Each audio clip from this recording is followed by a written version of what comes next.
Welcome to my next Better Call Saul Season 9 episode review video. Before I get into that, though, pretty important, if you are caught up to the point where I am, but rewatching or watching Better Call Saul, or you're just not entirely sure, then you definitely need to take the initiative and pay attention to the episode's title, which of course I'll mention, as well as put in the description. If that happens to be the case, you find that you're not caught up, it would be my recommendation that you don't watch this detailed review any further to avoid any potential spoilers. Now, full disclosure, I've already seen Better Call Saul all the way through at least one time. And in fact, I actually did episode review videos of Better Call Saul Season 6 when the season was actually aired. So if you want to check out any of those, and you've already seen all the rest of the episodes, you can click right here for my Better Call Saul Season 6 episode playlist. That link will give you all the episode reviews. And of course, you can click right here for my Breaking Bad reviews, rankings, and all the stuff Breaking Bad related. Again, with 20 seconds left to go in this video, click here, and check that stuff out. So I'm a big fan of Better Call Saul.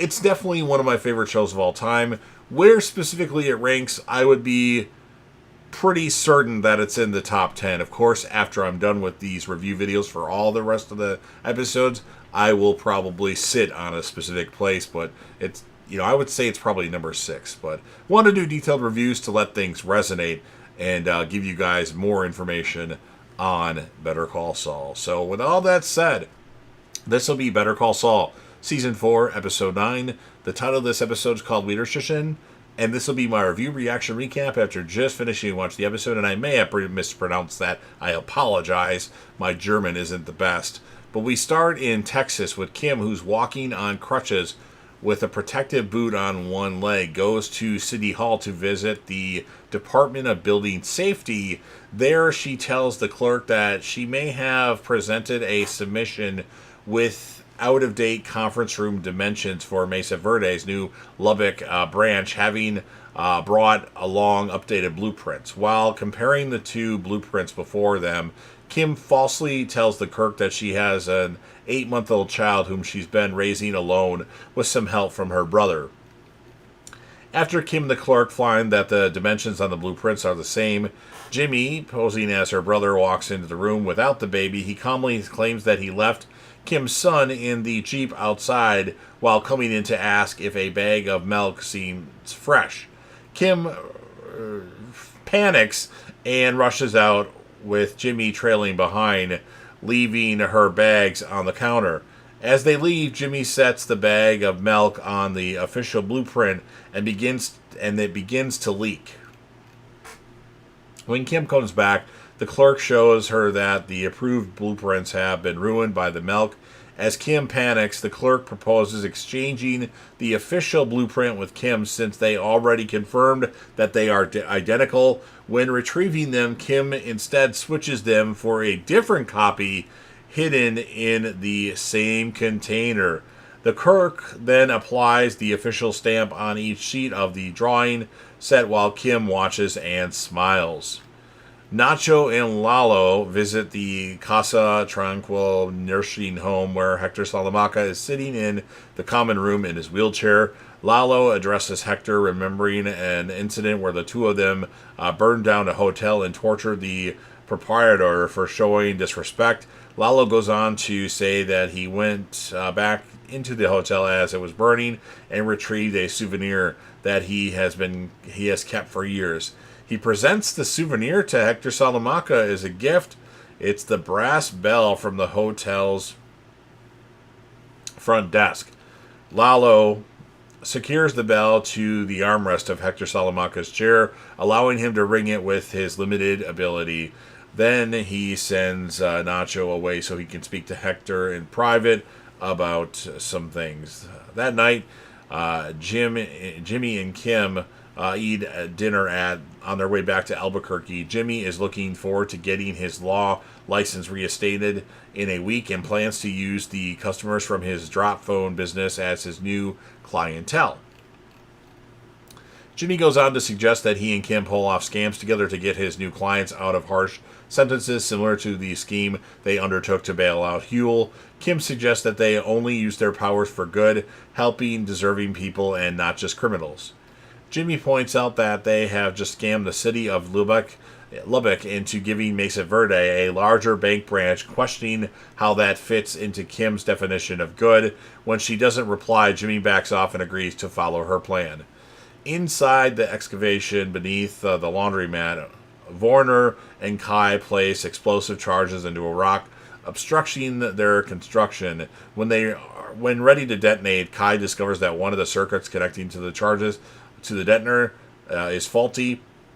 Warner volunteers to go back into the excavation to check out the problem. However, once inside, he suffers an anxiety attack. After telling himself to get it together, Warner tracks down the fault into the wiring and repairs it. After he returns to the surface, Kai arms the detonator while Tyrus drives a large truck outside the laundromat. They coordinate so that the truck hits potholes on the road just as the charges are detonated, masking the sound of the blast. The workmen cheer at the successful explosion while Warner and Mike remain, kind of chilled, with Mike having noticed Warner's fidgeting. Warner's men drink beer in celebration. Kai, exhibiting a rare positive attitude, joins the others in inviting Mike to join them. Taking a sip of beer, Mike sees that Warner is withdrawn and approaches him to find out what's wrong.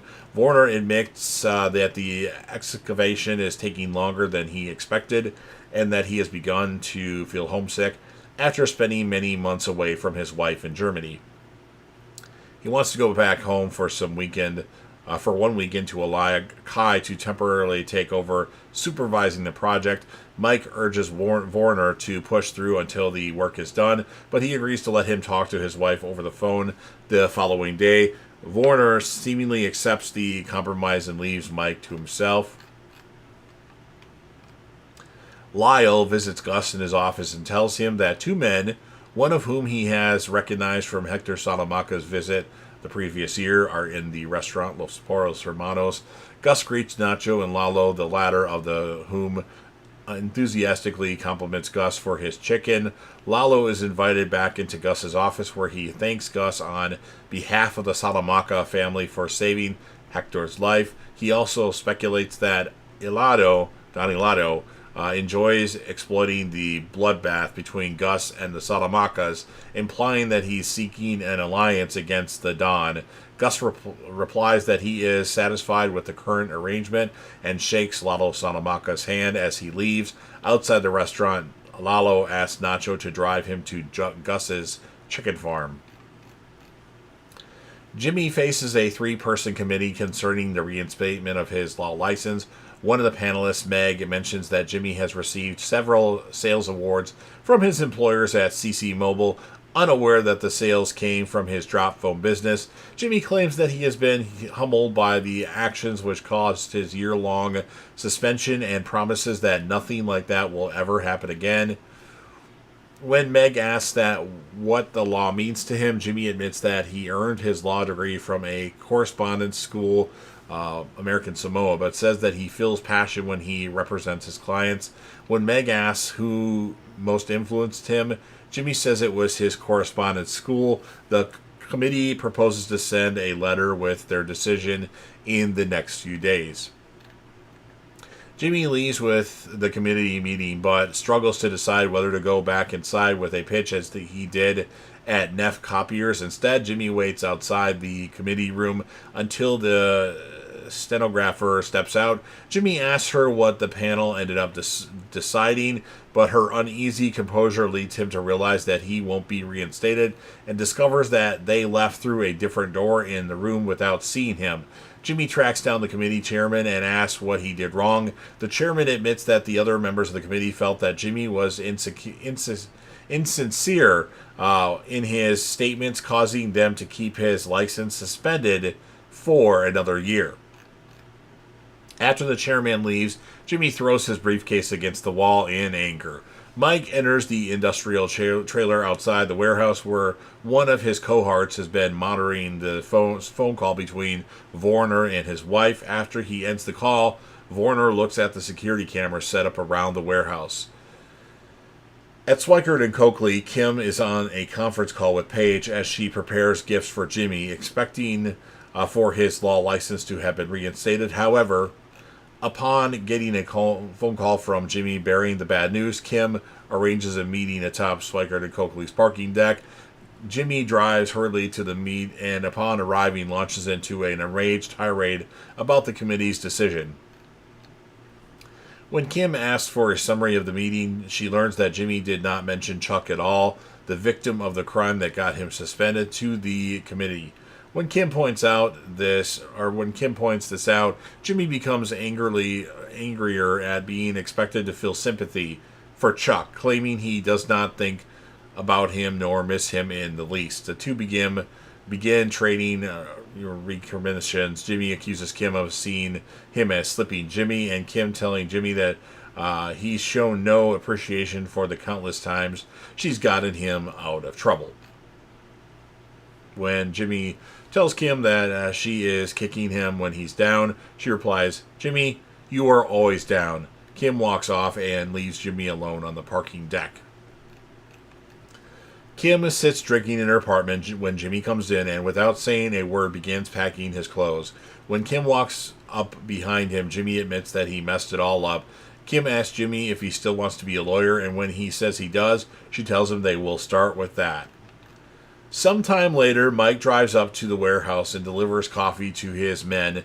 He notices dead pixels on one of the monitors, leading Arthur to tell him that the camera flared during a brief voltage spike. At Mike's behest, they review the other cameras and find that two of them, including the one outside the perimeter, also have dead pixels. Mike takes Arthur inside the warehouse and searches Warner's living quarters, discovering a letter he left behind on his bed. Arthur is sent to check on the upstairs stockroom, where he finds several doors ajar, their locks cut, leading to the roof and an access ladder. Outside, Mike finds the laser tape measure Warner used to blind the camera along his escape route. And that's what ends this episode of Better Call Saul. So interesting stuff here. I'm going to give the episode an 8.4 out of 10. Kim is my character of the episode. I mean, Jimmy's the character of every episode. But if we have to look at somebody else besides Saul, Jimmy, Gene, whatever you want to call him, I went with Kim. So you've heard everything that I have to say. Now it's your turn. If you're a fan of Better Call Saul, Breaking Bad, or El Camino, and you want to help me out with the YouTube algorithm, please consider Hulk smashing the like button, share the video with a friend, put this video on any one of your social media platforms. Don't forget to sound off in the comment section about what your thoughts are on this episode of Better Call Saul. What are you going to rate the episode? Who's your character of the episode?